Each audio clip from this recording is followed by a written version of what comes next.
खबर कोटा से, जहां बूंदी विधानसभा क्षेत्र से निर्दलीय चुनाव लड़ रहे भाजपा से बागी हुए नेता गिरिराज गौतम, जिसका चुनाव चिन्ह किसान गन्ना है। आज भाजपा से बागी हुए पूर्व जिला अध्यक्ष गिरिराज गौतम बूंदी विधानसभा से लड़ रहे निर्दलीय किसान प्रतिनिधि पार्टी के बड़े नेताओं की पूर्ण कोशिश के बाद भी नहीं लिया नाम वापस। बूंदी विधानसभा में दोनों ही पार्टी के पुराने चेहरे की बिगड़ सकती है चुनावी समीकरण, जिसको लेकर दोनों ही हैं परेशान। अपनी पूरी ताकत झोंक रखी विधानसभा में। विधानसभा में हम आए हैं। यहाँ के भाजपा से बागी हुए गिरिराज गौतम जो चुनाव लड़ रहे हैं, किसान गन्ना जो इनका चुनाव चिन्ह इनको मिला है, आज हमें ये मिले हैं। प्रचार के दौरान मैं इनसे पूछना चाहूँगा ऐसी क्या जरूरत आन पड़ी जो इनको मैदान में उतरना पड़ा। सर, आपसे पूछना चाहूँगा, आपको मैदान में किस लिए आना पड़ा पार्टी से बागी होकर? हिंदुस्तान में और खास करके कोटा बूंदी की राजनीति में अब तक किसी भी पार्टी ने किसान को प्रतिनिधित्व नहीं दिया, युवा को प्रतिनिधित्व नहीं दिया। किसान के नाम पर वोट लेते हैं, किसान के नाम पर सत्ता में जाते हैं, विधायक सांसद बनते हैं, लेकिन जब बात किसान के हितों की करने की होती है सदन में, तो कोई भी नेता किसान के बारे में नहीं बोलता है। यहाँ तक कि बूंदी के और तालेड़ा और पाटन के गांव को केडीए में शामिल कर लिया गया। नहर के पानी के लिए किसान लगातार परेशान होता रहता है, खाद बीज के लिए परेशान होता है, मंडियों में उसे भाव समय पे नहीं मिल पाता, उसको बिजली के ट्रांसफार्मर के लिए चक्कर लगाने पड़ते हैं। यानी कि किसानों की तमाम समस्याएं इस क्षेत्र में है। और हमने सभी राजनीतिक दलों से आग्रह किया था कि इस बार किसान के बेटे को, किसान को प्रतिनिधित्व दिया जाए ताकि सदन में किसान की आवाज उठ सके। लेकिन जैसा कि हम देख रहे हैं, दोनों ही पार्टियों ने जिस प्रकार से जिन लोगों को टिकट दिए हैं उनको जनता नकार चुकी है। एक व्यक्ति लगातार 3 बार से चुनाव जीतकर विधानसभा में जा रहा है, लेकिन किसान की बात तक नहीं करता। दूसरा व्यक्ति जो लगातार कई वर्षों से बूंदी की राजनीति में, लेकिन किसानों की बात नहीं करता। आज कोटा बूंदी के किसान अपने आप को अकेला महसूस कर रहे हैं। इसीलिए सभी किसानों ने तय किया, और मैं पहले कह चुका हूं कि मेरे लिए पार्टी बाद में है, मेरे लिए किसान पहले है, युवा पहले है। इसलिए सब किसानों ने तय किया कि इस बार किसानों की लड़ाई लड़ने के लिए किसी को आगे आना होगा, किसी को ये बीड़ा उठाना होगा। और हमने जब सब किसानों ने हमें ताकत दी, तो ये चुनाव केवल अकेले गिरिराज गौतम नहीं लड़ रहा है, इस इलाके का एक एक वो किसान लड़ रहा है जो गांव में बैठा हुआ है, जिसे उम्मीद है कि आने वाले समय में किसान का बेटा विधानसभा में जाएगा, सदन में जाएगा, और उनकी लड़ाई को जिस प्रकार से सड़क पे लड़ाई उसी प्रकार से सदन में लड़ेगा।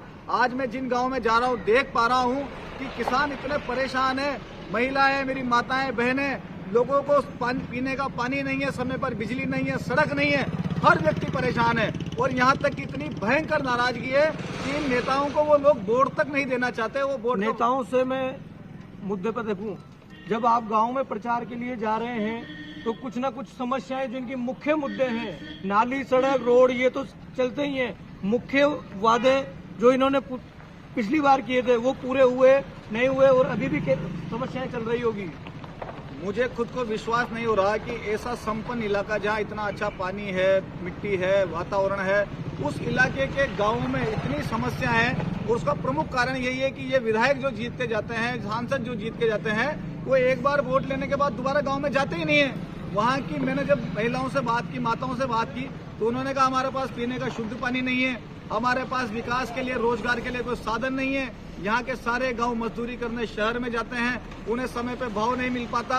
और इस कदर नाराजगी है कि पूरा का पूरा इलाका अपने आप को पिछड़ा महसूस कर रहा है। मैंने इससे बुरी हालत, क्योंकि मैं कई गाँव में पहली बार गया हूँ, लेकिन मैं उन्हें विश्वास दिला के आया हूँ कि जो गलतियां इन लोगों ने की है, आपने इन पे विश्वास किया था, आपके साथ विश्वासघात हुआ है। हर गांव में परेशानी है। मैंने उनसे कहा है कि 25 तारीख के बाद मैं पुनः उन गांव में जाकर उन लोगों के साथ बैठूंगा और मुझसे जो हो सकेगा पूरी ताकत के साथ उनकी लड़ाई लड़ूंगा। लेकिन बूंदी और पाटन के जो किसान हैं उन्हें अकेला नहीं रहने दिया जाएगा। पूरी ताकत के साथ किसानों की लड़ाई लड़ेंगे, और मुझे विश्वास है कि इस बार बूंदी इतिहास रचेगी और किसान के बेटों को विधानसभा में भेजेगी। प्रचार के दौरान जनता पुराने वादों को लेकर और सरकार ने जो योजनाएं निकाली थी उनको लेकर भी आपसे कुछ उम्मीद रख रही होंगी, उनको लेकर आप क्या कहना चाहेंगे?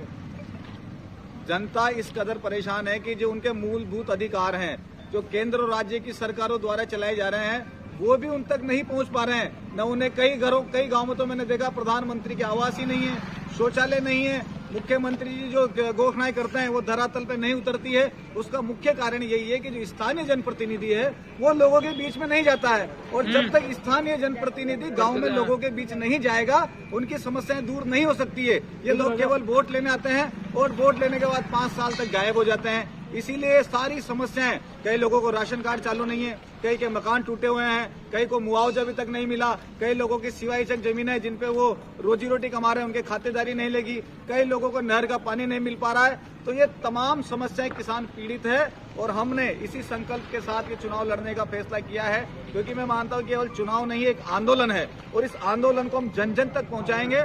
और मेरा ग्रामीण लोगों से, किसान भाइयों से एक बार पुनः आपके माध्यम से, आपके चैनल के माध्यम से अपील है कि इस बार शुद्ध राजनीति के लिए अच्छे लोगों को चुने, तुलना करके वोट डालें। आपका एक वोट ही आपका भविष्य बनाएगा, आपका एक वोट ही आपके गांव की तकदीर को तय करेगा। गांव के कुछ लोग भी हमारे साथ हैं यहाँ, मैं उनसे पूछना चाहूंगा कि पुरानी जो योजनाएं हैं उनको लेकर भी आपको क्या लाभ मिला। सर, जो पुरानी योजनाएं हैं, पुराने विधायकों ने जो वादे किए उनमें से कुछ जो उनके वादे पूरे हुए? कुछ भी नहीं उनके वादे, कुछ ना कुछ तो होगा 5 साल में जो उन्होंने कहा। सरकार की योजनाएं आप तक पहुंची? और इन माफ की चीज वो भी न करे आप तो माफ। अरे रोड फूट पड़े थे, खड़वाए परेशान, अरे किसी सरकार आओ ये रोड फूट पड़े थे, गाँव की परेशानी थी। और काम के नाम पे जीरो। हाँ, काम बातें झूठी बातें करते हैं। पार्टी ने फिर भी उन्हीं चेहरों को पुनः टिकट दिए, दोनों ही चेहरे पुराने हैं, उनको लेकर भी आप क्या कहना चाहेंगे? हम तो यही कहना चाहेंगे, जब किसान नेता, किसानों की तरफ से जो हम किसान नेता खड़ा किए जाए तो हम सब लोग मिलकर उनका समर्थन करें और किसान को आगे करें और उनको किसान को मतदान करें। 25 तारीख को मतदान है, उस मतदान की योजना को लेकर भी आप क्या कहना चाहेंगे? बाबूजी हमारे बीच है, बाबू से पूछूंगा, बाबूजी कितनी योजनाएं पूरी हुई?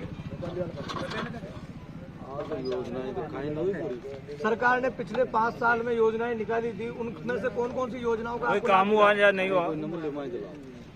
कुछ भी लाभ